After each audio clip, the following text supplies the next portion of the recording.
Les doy la bienvenida a nuestro segundo webinar, el ABC de la pancreatitis aguda en la infancia. Es un gusto y qué bueno que nos permitan ser parte de su aprendizaje. Antes de iniciar con nuestro segundo webinar, quiero recordar la charla del doctor Jaime Alfaro, quien nos habló de la definición, epidemiología y diagnóstico de la pancreatitis aguda en la infancia. Bien, pues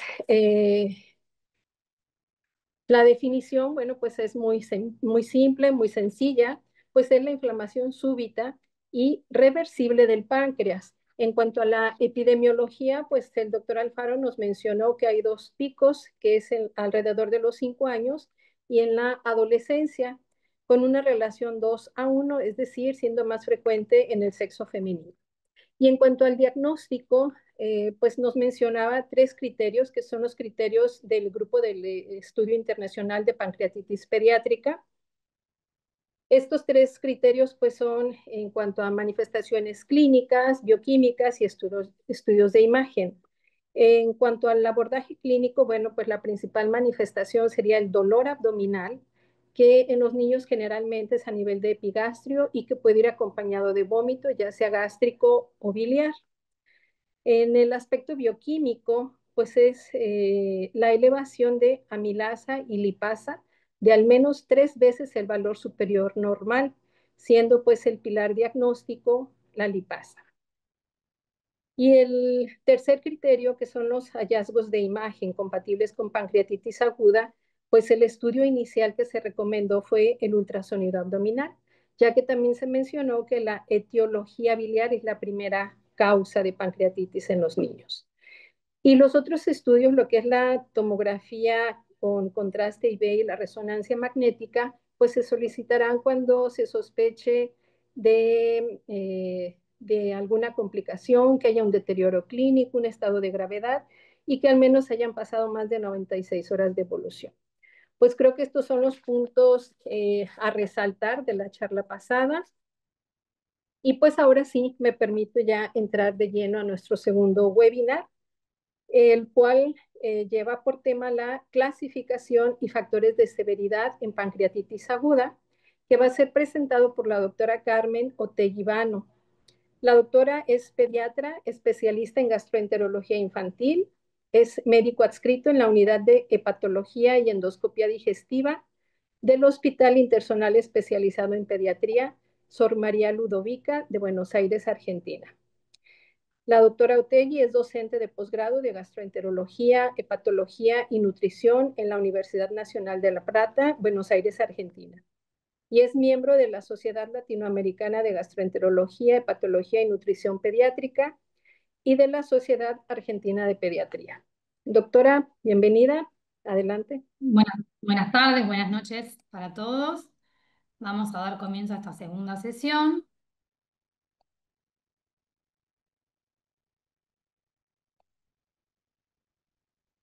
Ustedes me dirán si ven bien ahí la presentación. Perfectamente. Bueno, muy bien. Entonces, vamos a empezar con la segunda sesión que corresponde a clasificación y factores de severidad. Los objetivos de la clase son conocer la clasificación, tanto etiológica como por severidad de la pancreatitis aguda, definir cuál es su incidencia actual, tanto de pancreatitis aguda severa y mortalidad asociada a la misma, y revisar qué criterios de severidad y pronóstico tenemos vigentes hoy en día, obviamente en pediatría. Entonces, entrando en la primera parte, que es clasificación, un poco ya se habló en la clase anterior, pero a modo de repaso, para ver etiología, tasa de mortalidad, tasa de recurrencia y tasa de pancreatitis aguda severa, les quería mostrar este artículo que es de Tian del 2022, que es un metaanálisis que reúne 48 estudios. El gráfico es gentileza del doctor Gallardo y los datos que están volcados son de este artículo que les comentaba, donde ven que la etiología va a variar según región. En América del Sur sigue figurando como la causa más prevalente la idiopática, con el 29%. Algo similar ocurre en América del Norte y Central y Europa. Y si vemos a nivel de Asia, la litiasis corresponde a la primera causa y en Oceanía el trauma. Tengamos en cuenta lo que se dijo en la clase anterior, este es un metaanálisis muy importante, pero tengamos en cuenta que hay una epidemia, obviamente, de sobrepeso y de obesidad. Yo creo que la causa litiásica lidera en la mayoría de las regiones. En lo que respecta al centro donde yo trabajo, la estadística nos marca que en los últimos 5 años el 57% de las pancreatitis agudas que tuvimos fueron litiásicas y creo que es un poco esa la generalidad que se está viviendo en la región. En cuanto a la incidencia de pancreatitis aguda, ya en el 2017 el consenso de NAPSGAN nos hablaba de una incidencia de 13 cada 100.000 personas y eso sabemos que está en aumento. Y en cuanto a la incidencia de pancreatitis aguda severa y la mortalidad asociada, estos son datos volcados también del mismo artículo que les comentaba, la tasa de severidad global habla de un 17% y la mortalidad de un 3,9%. También va a variar por regiones. Si se fija en América del Sur, tiene un poquito mayor la tasa de severidad con menor mortalidad y a la inversa América del Norte.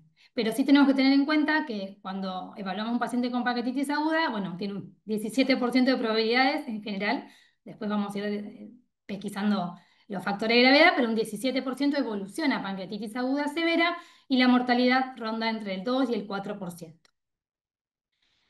Para hablar de clasificación por severidad, armé una línea de tiempo como para un poco ubicarnos cuándo fue apareciendo cada score.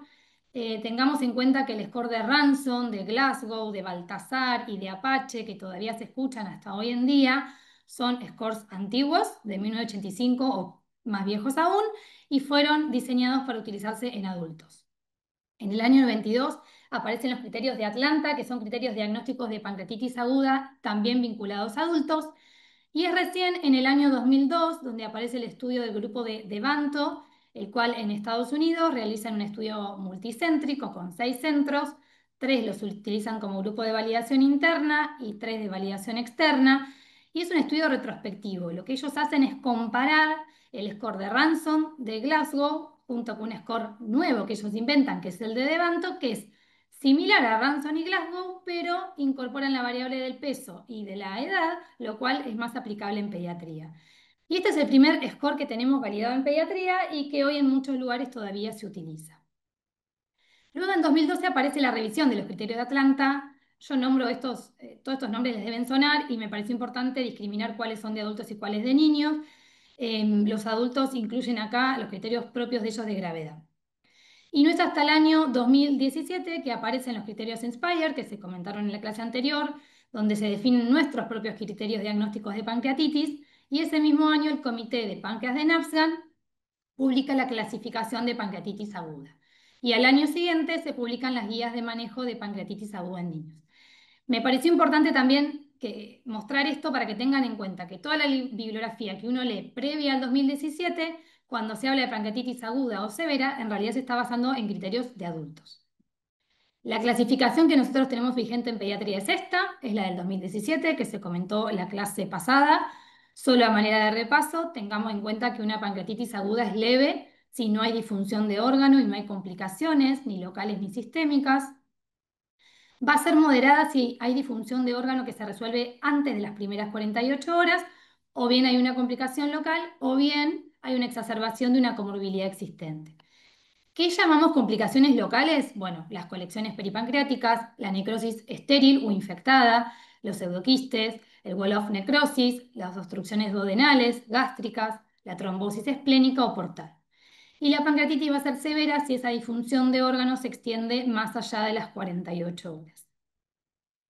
¿A qué nos referimos cuando hablamos de disfunción orgánica? Bueno, esto habla de que se habla de disfunción cuando hay disfunción cardiovascular, respiratoria y o disfunción renal. Obviamente siempre definido por criterios pediátricos.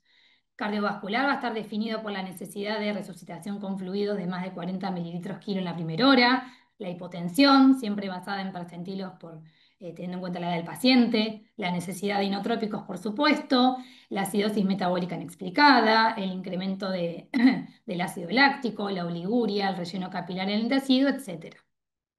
La disfunción respiratoria va a estar dada por la PAFI, que es la presión arterial de oxígeno sobre la fracción inspirada menor a 300, la hipercapnia, la necesidad de utilización de una fracción inspirada de oxígeno mayor al 50%, y obviamente si el paciente está en asistencia ventilatoria mecánica.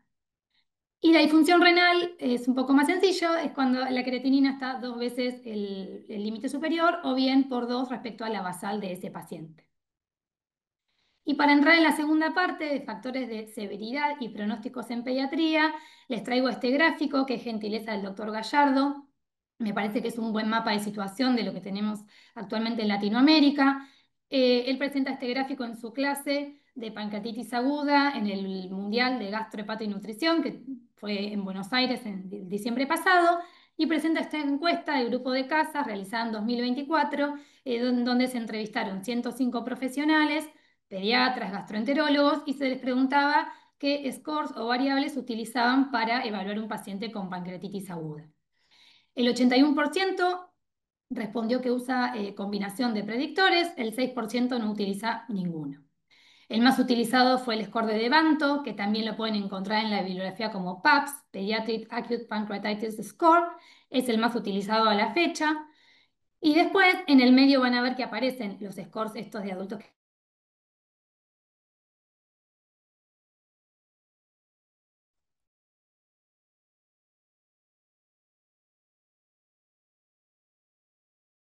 ¿Qué tenemos que evaluar? ¿Qué características tenemos que evaluar para elegir un predictor de severidad? Obviamente tiene que estar basado en la evidencia y validado en niños. Tiene que permitirnos una alta capacidad de discriminación, o sea, que tenga una alta sensibilidad, especificidad, valor predictivo positivo, negativo y un buen área bajo la curva. Que obviamente sean clínicamente aplicables para que lo podamos utilizar en la práctica diaria, que sean costo efectivos, que también es muy importante en nuestro medio, y que nos permitan tener una predicción temprana de cómo puede llegar a evolucionar ese paciente para poder definir un esquema terapéutico. Y para tener en cuenta estos factores de severidad, me parece importante tener en cuenta 3 dimensiones del paciente. Ni bien llega un paciente, tenemos que pensar. La primera dimensión va a estar relacionada con los factores de riesgo del huésped, es decir, qué edad tiene, el sexo, con qué índice de masa corporal llega y si tiene enfermedades preexistentes o no. La segunda dimensión está basada puramente en el score clínico, es decir, qué variable de laboratorio me sirve o no pedir y mirar.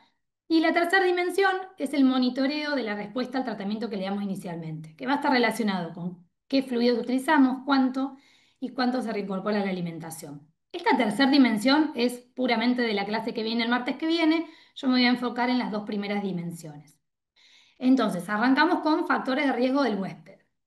En cuanto a la edad, hay un montón escrito. Yo les traje este artículo que es de Galay del 2019. Es un grupo que trabaja en Israel, reúne un N de 117 episodios y ellos analizaron un montón de factores demográficos y cuáles tenían relación con pancreatitis aguda severa. En cuanto a la edad, hicieron un punto de corte en 12 años y vieron que por debajo de eso el odds ratio era de 3,8 y si hacían el punto de corte en 6 años, el odds ratio ascendía a 5,8. Es decir, que los pacientes de menos de 6 años tenían 5,8 veces más probabilidad de tener una pancreatitis aguda severa. Después, en cuanto a enfermedades preexistentes, la verdad que no sorprende ver que en realidad, si el paciente tiene alguna enfermedad preexistente, hay mayor gravedad y mayor mortalidad. El estudio que les nombro ahí es de Buntai del 2012, de Tailandia. Ellos en la serie de pacientes que fueron 79, casi el 40% tenía una enfermedad oncohematológica.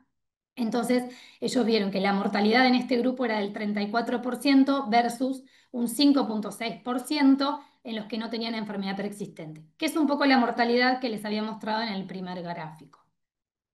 Y en cuanto al estado nutricional y el índice de masa corporal, hay mucho interés en esto. Sabemos que estamos atravesando una epidemia de sobrepeso y de obesidad, que no solamente va a dar la enfermedad hepática grasa, sino que hay mucho interés también puesto en el páncreas.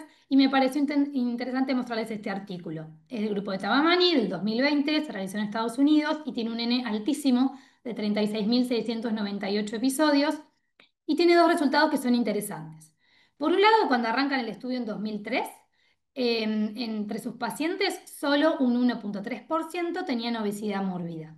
En cambio, en 2016, cuando terminan de realizar el estudio, 5,5% de los pacientes tenían obesidad mórbida, con lo cual ya vemos el aumento exponencial.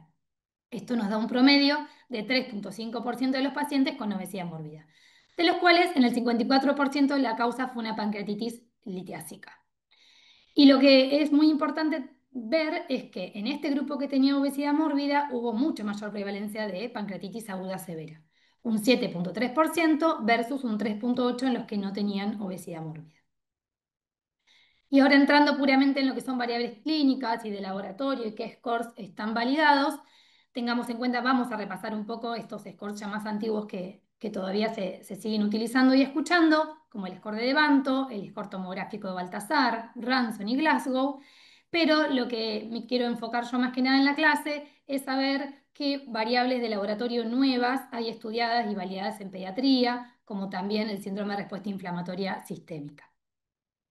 Entonces, primero revisando los criterios clínicos y de Baltasar, traje estos dos artículos, fíjense que son antiguos, ambos son del 2012, uno en Francia y el otro en Estados Unidos, y lo que hacen ambos en realidad es comparar el score de Levanto, Ranson y Glasgow con el score tomográfico de Baltasar, ambos retrospectivos, ¿no?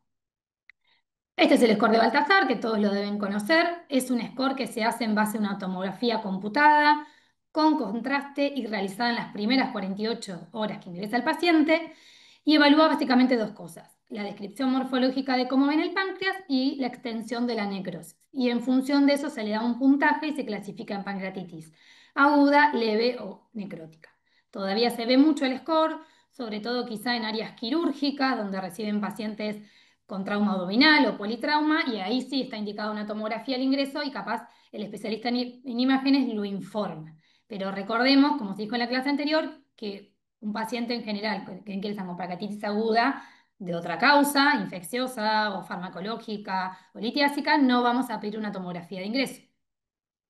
¿Y qué críticas se le hicieron a este score en pediatría? Bueno, requiere radiación, lo cual sabemos que es muy importante para nuestra población, requiere uso de contraste y solo estamos evaluando las complicaciones a nivel local.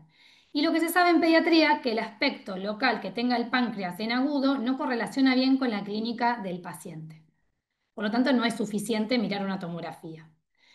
Pero sí me pareció importante este estudio ver este resumen de sensibilidad y especificidad de cada uno de estos métodos. El score de Baltasar tiene una buena sensibilidad, con una especificidad del 76%, y si miramos el score de Levanto, que todos lo tenemos muy claro y en muchos centros se utilizan, la sensibilidad es muy baja, es del 53%, con una especificidad de 72%.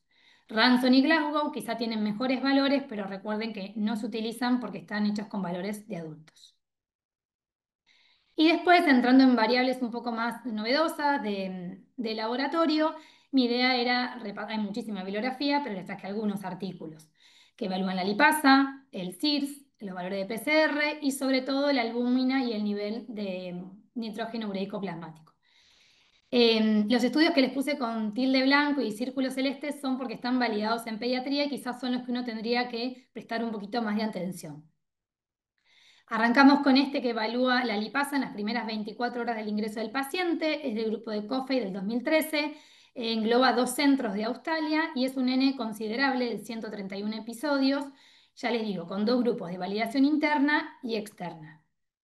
Lo que hicieron fue medir la lipasa en las primeras 24 horas y si ven en la columna de la izquierda, los casos leves tuvieron una lipasa de 4,9 en promedio y los casos severos de 18,1.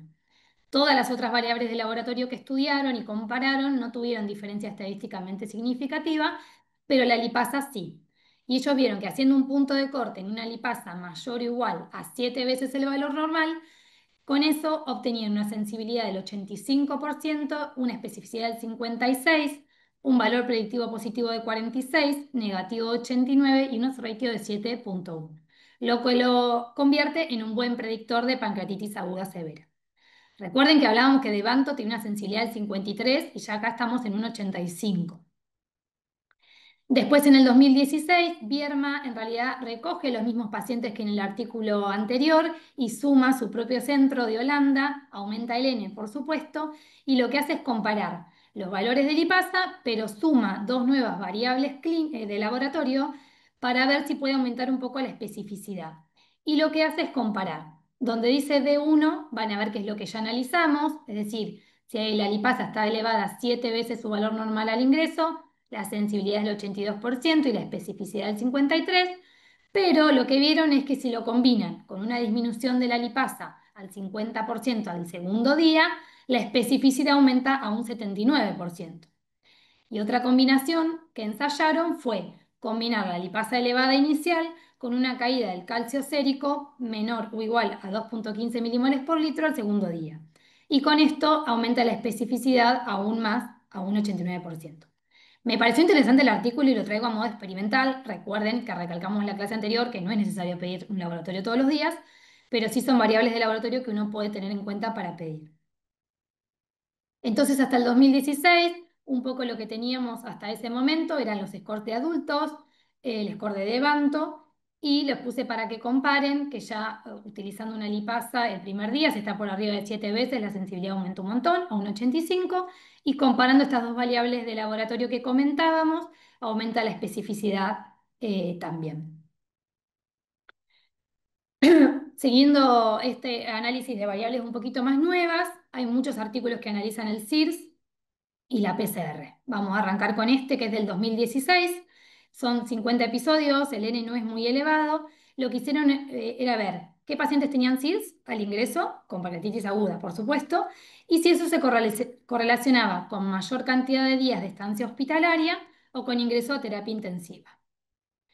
Estos son los criterios que se utilizaban en pediatría de SIRS para ese momento, obviamente basados en la edad del paciente.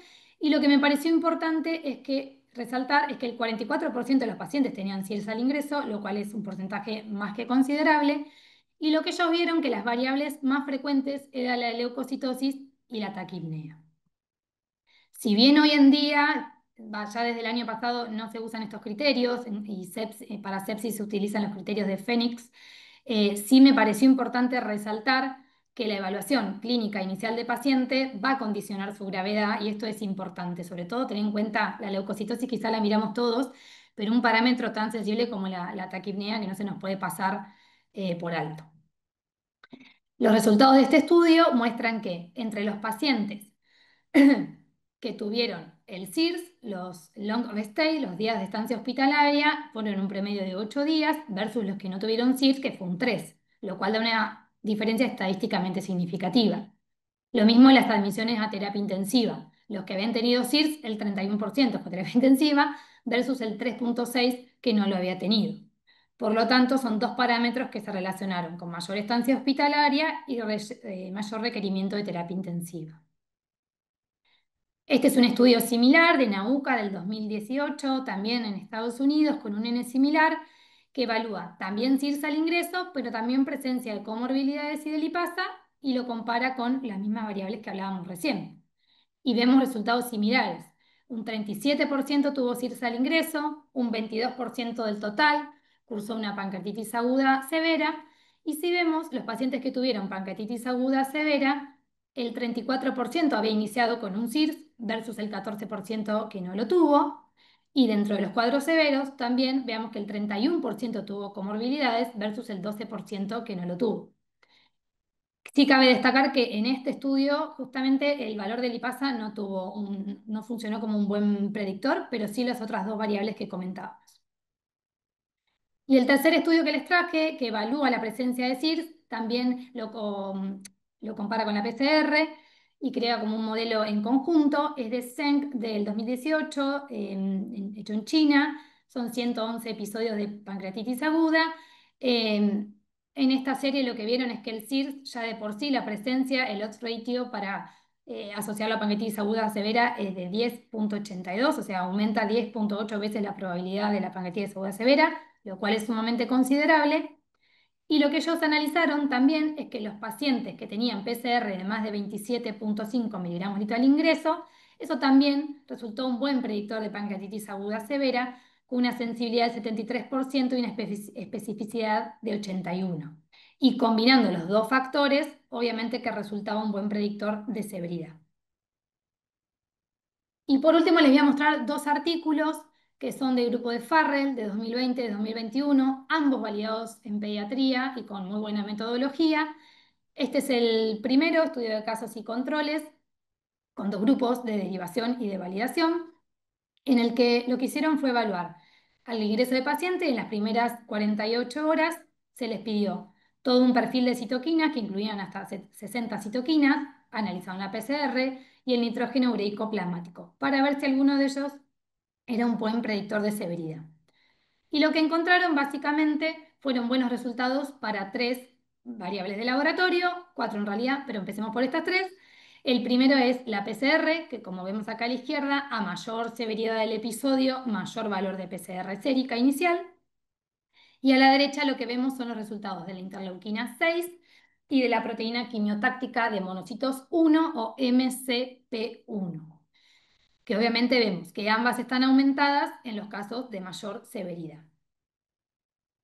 Estos gráficos muestran algo similar. El primero acá arriba a la izquierda compara sensibilidad y especificidad de la PCR y se ven acá chiquitito está el dato que dice área bajo la curva que se genera es 0,72, lo cual arriba de 0,7 indica que es un buen indicador que tiene buena probabilidad de discriminación.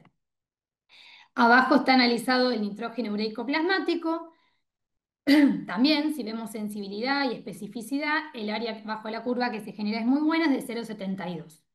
Y acá sobre la derecha tenemos en violeta los dos gráficos que muestran la interleuquina 6, del grupo de validación y de derivación, que también tienen muy buenas áreas bajo la curva, de 0,83 y 0,70 y pico, no lo veo bien ahora. Y de la derecha la MCP1 también con muy buena área bajo la curva. Lo que concluye en realidad este estudio es que tanto el nitrógeno ureico plasmático, la PCR, la interleuquina 6 y la MCP1 son buenos predictores de progresión a pancreatitis aguda severa. Si bien sabemos que la interleuquina 6 y la MCP1 en realidad se hizo a modo experimental, no se piden en la práctica clínica, pero sí pueden ser el día de mañana potenciales dianas terapéuticas. Y el último artículo que les quiero mostrar, también del mismo grupo, como les había comentado, es multicéntrico y lo que analiza es el nitrógeno ureico plasmático, pero en conjunto con la albúmina, a las 24 y a las 48 horas. En líneas generales, esta tabla muestra solamente lo del grupo de validación, pero podemos ver, sobre la izquierda muestra las pancreatitis aguda severa, fíjense que el valor de albúmina, el promedio es 3,3 versus en los cuadros leves 4, lo cual da una P estadísticamente significativa. Es decir, a mayor gravedad, menor valor de albúmina. Y a la inversa, el nitrógeno ureico plasmático va a estar más elevado en los casos más severos. Estos gráficos muestran algo similar. Arriba tenemos el boom, en donde a mayor boom, mayor severidad del cuadro. Y ellos vieron que haciendo un punto de corte en un boom al ingreso de mayor o igual a 13 miligramos de decilitro, eso arrojaba una sensibilidad del 68%, una especificidad del 73%, un valor predictivo positivo de 52 y negativo de 84, lo cual lo hace un buen predictor de severidad. Y abajo vemos los cuadros que representan la albúmina. Vamos a ver que en los cuadros severos, fíjense que la albúmina está más descendida. Entonces, si combinamos el boom al ingreso con una albúmina menor a 3,6 gramos por decilitro, esto funciona como un mejor predictor de severidad aún, con una sensibilidad del 71%, una especificidad del 79%, el valor predictivo positivo es 60 y negativo 86. Y estas curvas resumen un poco lo que estábamos charlando. La de la izquierda es del boom. Fíjense que el área bajo la curva que se obtiene es de 0,73, lo cual habla de un buen rendimiento de este indicador. Y el de la derecha es el modelo combinado. Si pedimos boom y albúmina, el área bajo la curva que se obtiene es 0,83, lo cual es excelente. Y otro resultado de este estudio que es muy interesante, el cuadro de la izquierda muestra el boom en el momento del ingreso y el de la derecha a las 24 a 48 horas. Lo que ellos vieron es que en los cuadros severos, que son las barras naranjas, el valor de boom, fíjese en el eje de las X, tiene valores más elevados y los cuadros de pancreatitis leve, que son los celestitos violetas, si bien fue más frecuente, los valores de boom que están más hacia la izquierda son más menores, son más leves. Eso es lo que charlamos recién. Pero lo que ellos vieron es que a las 24 o 48 horas los pacientes que tenían pancreatitis aguda severa tenían un descenso mucho más lento del boom. A las 48 horas había descendido un 21% en los casos severos versus un 35% en los cuadros leves. Bueno, un poco para concluir, quería resaltar que lo importante siempre es identificar qué pacientes van a tener más riesgo de complicaciones, de muerte. Siempre, como en toda patología, hacer un triage inicial y evaluar qué necesidad hay de terapia intensiva y en el caso de que se pueda derivar a un centro especializado en pediatría. Y en cuanto a los predictores de severidad, resaltar nuevamente que los scores de Ransom, de Apache y de Baltasar no han sido validados en pediatría. El score de Levanto sí, pero la sensibilidad y la especificidad son bajas. Y bueno, existen nuevas variables que están estudiadas y validadas, como estuvimos viendo recién, como para tener en cuenta la lipasa inicial, la PCR, el nitrógeno ureico plasmático y la albúmina.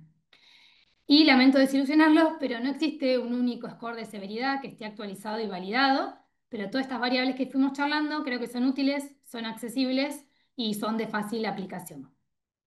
Así que bueno, muchas gracias a todos. Esta es la foto de mi equipazo acá en el Hospital Ludovica, en La Plata, Argentina. Y bueno, obviamente que les agradezco de vuelta su presencia y quedo súper disponible para las preguntas o inquietudes que puedan surgir. Muchas gracias, doctora Carmen Otegui, por su plática. No, gracias a Este, ustedes. y bueno, pues vamos a pasar a los comentarios o preguntas que tengan. Pues aquí veo que estamos 145 personas, conectadas. Bueno, eh, uno de los comentarios que hacen es acerca del score JPN. Este score es un score japonés y comentan acerca de que es un score pediátrico, este, y que combina algunas de estas, variables que usted ha venido comentando, como por ejemplo el boom, el calcio, la proteína C reactiva y los datos de respuesta, inflamatoria sistémica. ¿Algo que nos pudiera comentar al respecto, doctora, acerca de este No, score? no conozco puntualmente ese score, pero sí la mayoría de los artículos, tanto asiáticos como de nuestros centros, en realidad están tratando de combinar esas variables. No tener en cuenta tanto el laboratorio reglado al inicio y a las 48 horas, sino basearse en esa primera aproximación inicial. Pero bueno, Sí, puede ser que tenga valores similares. sí, más que valores similares, son varias de las variables De las que variables, sí, porque en estudios usted ha tanto mencionado, ¿no? Como proteína C reactiva, calcio, etcétera. Y es lo que otro más importancia se le está dando, el boom, la albúmina, la PCR iniciales. Y otro comentario que hacía la doctora Estrada, que es quien hizo este comentario, ella mencionaba que se debía esperar 48 horas para clasificar, ¿verdad? Pero, por ejemplo, dependiendo de cuál se utiliza, ¿no? Porque la de Devanto, que es pediátrico, es a las 48 horas es la segunda evaluación, ¿cierto? ¿O qué nos puede decir al respecto? Sí, el score de Banto tiene variables que son al ingreso y otras que son a las 48 horas. O sea, uno termina de definir la severidad a las 48 horas. Y la clasificación en realidad de NAFGAN también habla de esa disfunción, ver si dura o no 48 horas. Pero la idea es tener a mano variables de laboratorio y clínicas sobre todo, que nos permitan evaluar el paciente cuando llega y saber qué paciente tiene más probabilidad de ir hacia la severidad. O sea, ni bien entra el paciente no vamos a saber si es severo o no, porque estamos haciendo futurismo, pero sí saber qué variables clínicas podemos mirar y de laboratorio, de lo que hablamos, de la edad, el índice de masa corporal y todas estas variables iniciales, para tener una predicción o acercarnos a cierta predicción de a cuál le puede ir peor. Esa es la idea de un score. Sí, y No sé si habrá responde un poco la pregunta. Sí, habrá scores, por ejemplo, el de Devantos y en las primeras 24 y luego a las 48 horas y habrá otros scores, como bien lo están comentando, que no se necesita esperar hasta las 48 horas, pero bueno, dependiendo del score que se decida, o que se opte por utilizar, ¿no? Perdón, Otra, hago un comentario sumando a lo que dice, a lo que estuvo explicando Car, que Car también basó mucho en todo lo que es también la evidencia en relación a aceptaciones del AFGAN, NAFGAN, EFGAN y el JPN, por ahí no creo, si no estoy equivocada, que no está validado por aceptado, digamos, ¿no? Dentro de lo que es NAFGAN y el AFGAN casi seguro, si no estoy equivocada. Corríjanme por las dudas, pero eso también como para tenerlo en cuenta que por ahí el enfoque también de las presentaciones de lo que fueron los distintos scores en base a la validación que nosotros tenemos en pediatría, ¿verdad? este, Aquí comentan, yo también no tengo la certeza si está o no validado en población pediátrica. Aquí comentan que sí está, pero habría que, pues, checar esta parte, ¿verdad? Otro, Bien. otro comentario que hacen es si existe algún factor de severidad que indique necesidad de intervención quirúrgica. No, en realidad la necesidad de intervención quirúrgica se va a ver más adelante, no la podemos hacer en la evaluación inicial del paciente. No, o sea, no hay ningún predictor temprano de que el paciente vaya a necesitar cirugía, por lo menos en mi experiencia, me parece. ¿Qué, otra pregunta, ¿qué predice mejor la severidad? ¿Amilasa, lipasa iniciales, la clínica o los signos de respuesta inflamatoria sistémica? Bueno, un poco la idea de la clase era dilucidar eso y yo creo que es una combinación de todo. Entre amilasa y lipasa tiene mucha mejor especificidad la lipasa. Hay otra, la amilasa te diría que no tanto, si hay que elegir una, la lipasa.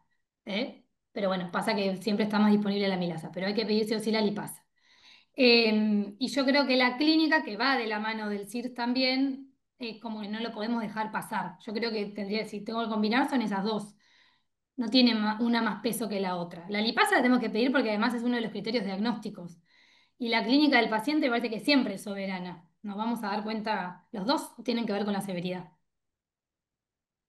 Sí, y de hecho, por ejemplo, al ser la lipasa un método, parte de, para hacer el diagnóstico, creo que esta parte del artículo que se mostró de cómo el estar 7 veces arriba de lo normal, cómo esto puede predecir pudiera predecir una pancreatitis aguda severa, ¿no? Y finalmente son, estudios de laboratorio que se tienen que estar haciendo para estar monitoreando al paciente.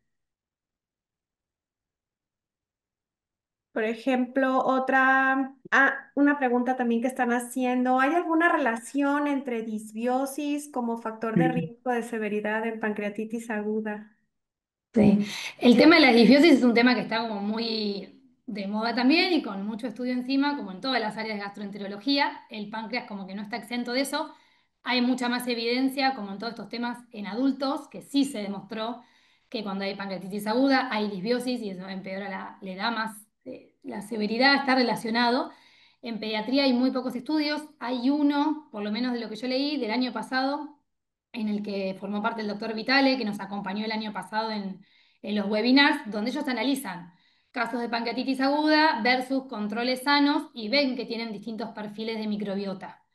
Lo que pasa es que eso todavía no tiene ninguna aplicación clínica, es solamente experimental, pero sí se está estudiando. Y se propone, en realidad, que hay algunos péptidos pancreáticos que funcionan como péptidos antimicrobianos y eso está alterado en el cuadro de pancreatitis aguda. También se postula que la misma hipovolemia y el mismo hipoflujo que sufre el intestino y el páncreas durante el cuadro de pancreatitis aguda también puede alterar esa disbiosis. Pero bueno, hasta la fecha son todos como modelos experimentales. Tampoco hay ningún probiótico que uno vaya a indicar ni a recomendar en un cuadro de pancreatitis aguda. Hay más comentarios, felicitándola por la ponencia, les ha gustado. Y bueno, creo que hasta ahorita, son los comentarios y las preguntas que se han hecho. No sé si alguien más quiera participar de los que nos están escuchando.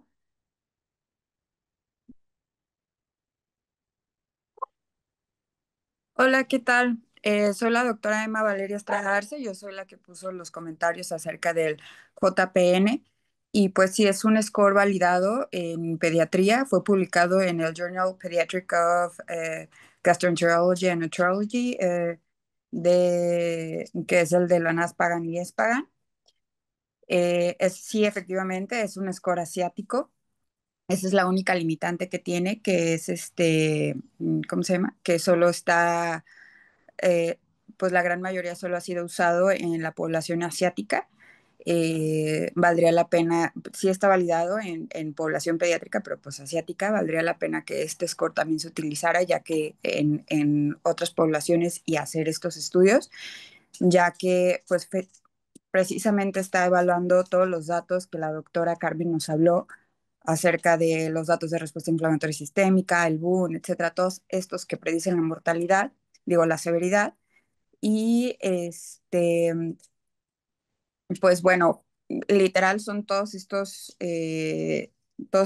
ítems que la doctora habló, y más de 3 de estos ya va a predecir una pancreatitis severa. Ahorita si quieren busco el artículo y con muchísimo gusto lo comparto. Tiene una muy buena sensibilidad de hasta el 80%, una especificidad del 96%, y no se necesita esperar hasta las 48 horas para poder evaluar completamente al paciente, que esto es uno de los beneficios de este score.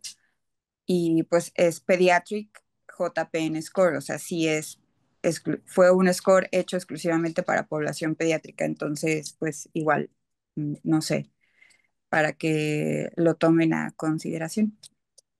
De Bueno, hecho, gracias.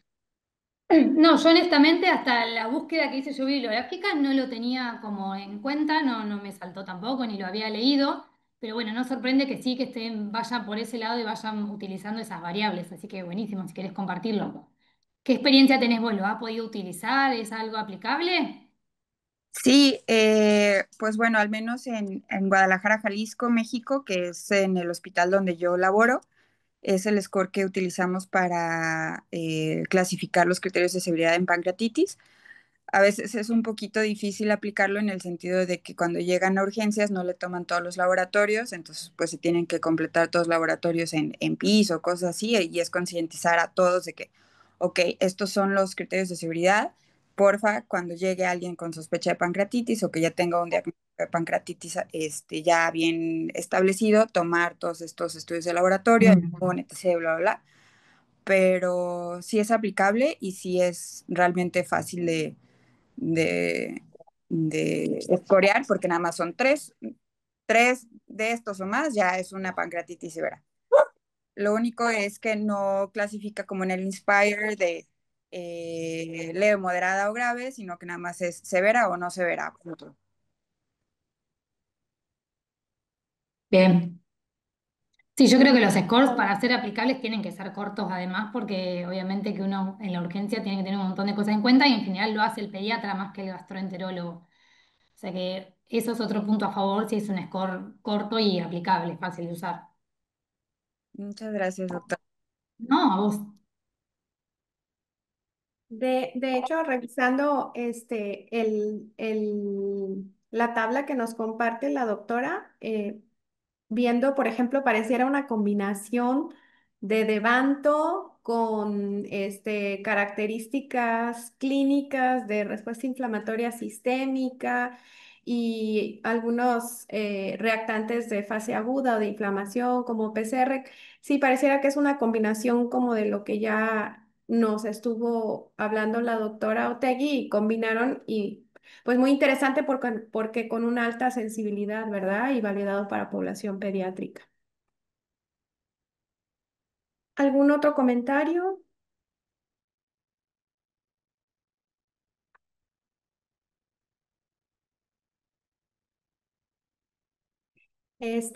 Y bueno, sí, aquí hay otra pregunta, doctora, acerca de qué opina de la clasificación de Atlanta. Es una clasificación de adultos. En realidad es la clasificación que divide en leve, moderada, severa, que después toma NAPSGAN en 2017 para crear nuestros propios criterios pediátricos. En realidad no es que esté bien ni mal, sino que es una clasificación de adultos, tratamos de no utilizarlo nosotros. Sí, Porque aquí lo que podríamos definir es que, bueno, si bien hay pocos scores en pediatría, pero los hay, ¿no? Y vemos que podemos utilizarlos, estas variables, aplicarlas y permitirnos dar una, ya sea en pancreatitis leve, moderada o severa, ¿verdad? O clínica, o leve, moderada, grave, etcétera, pero dependiendo de la clínica y de exámenes de laboratorio, ¿cierto? sí, yo creo que el resumen es un poco este, tener un buen examen clínico inicial, teniendo en cuenta estos parámetros de SIDS, que ahora ya no se utilizan como tal, porque el grupo de sepsis lo cambió y es el score de Fénix, pero bueno, tenerlos en mente para saber la taquicardia, la taquipnea, la leucocitosis y demás, creo que clínicamente son válidos. Y esos parámetros de laboratorio que no nos podemos olvidar. La lipasa, que no nos vamos a olvidar porque es para el diagnóstico, el nitrógeno ureico plasmático, la albúmina, la PCR, no es tanto lo que hay que pedir y con eso ya uno puede tener un panorama. Sí, hay ahí un comentario de que dice que, por ejemplo, Atlanta se pudiera utilizar a lo mejor en adolescentes. Este, si nos vamos a ver, por ejemplo, en pediatría utilizamos mucho lo que son puntajes zetas, percentiles, ¿verdad? Sí. Entonces, eso, probablemente un adolescente ya con un peso de adulto, etcétera. Bueno, probablemente, pero ok. ¿Algún otro comentario o pregunta? Muy bien, pues dice, el perfil lipídico en niños obesos puede ayudar en una, me supongo que quieren decir pancreatitis no traumática, Idiopática no traumática. en ayudar en idiopática no traumática. Lo está diciendo Sí, usted también, ¿verdad, doctora? Porque creo que... sí, el perfil lipídico en realidad es algo que vamos a pedir tanto en obesos como en no obesos cuando tenemos una pancreatitis aguda que no es litiásica, que uno tiene que encarar la búsqueda de por qué tiene una pancreatitis. Una causa puede ser la hipertrigliceridemia, pero no forma parte de un factor de severidad. Sí me parece bien si uno evalúa a un paciente obeso que recién lo está conociendo y además tiene una pancreatitis aguda, evaluar todo un perfil metabólico. No es un score, no entra dentro de ningún score de severidad. Sí lo buscaría como causa dentro de una pancreatitis que no es litiásica. Creo que iba para ese lado la pregunta.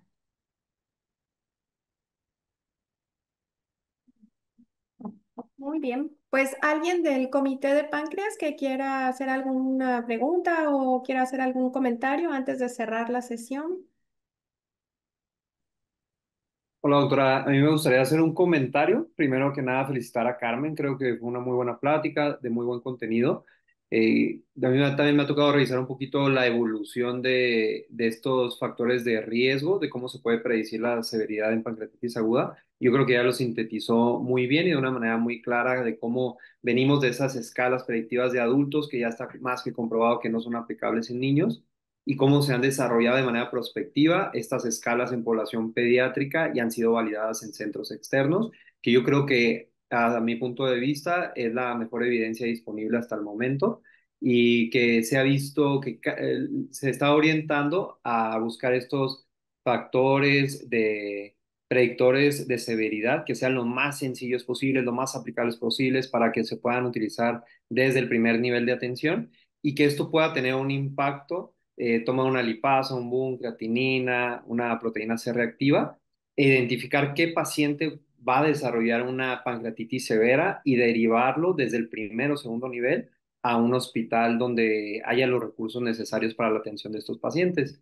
Yo creo que esa es la línea de investigación que han tomado varios hospitales, entre ellos el centro de Cincinnati. Me parece en las pláticas y charlas que hemos visto de ellos, es como el enfoque que han llevado su línea de investigación y me parece que Carmen lo destacó muy bien. Muchas gracias, Carmen. Y también agradecer a todos por su participación. De verdad que aquí estamos todos para aprender, para discutir, para aportar. Y agradezco mucho la participación de la doctora Val Estrada por su aportación también de esa escala. Yo tampoco tenía conocimiento de ella, pero aquí todos venimos a aprender. Así que muchas gracias a todos y nada más, doctora. Gracias, Miguel. Muy bien, pues muchísimas gracias, doctora, por su charla y pues esperamos Ustedes. vernos la próxima semana en el tercer webinar que está preparado para todos nosotros. Muchísimas gracias. Bonita tarde. Gracias a todos. Hasta luego.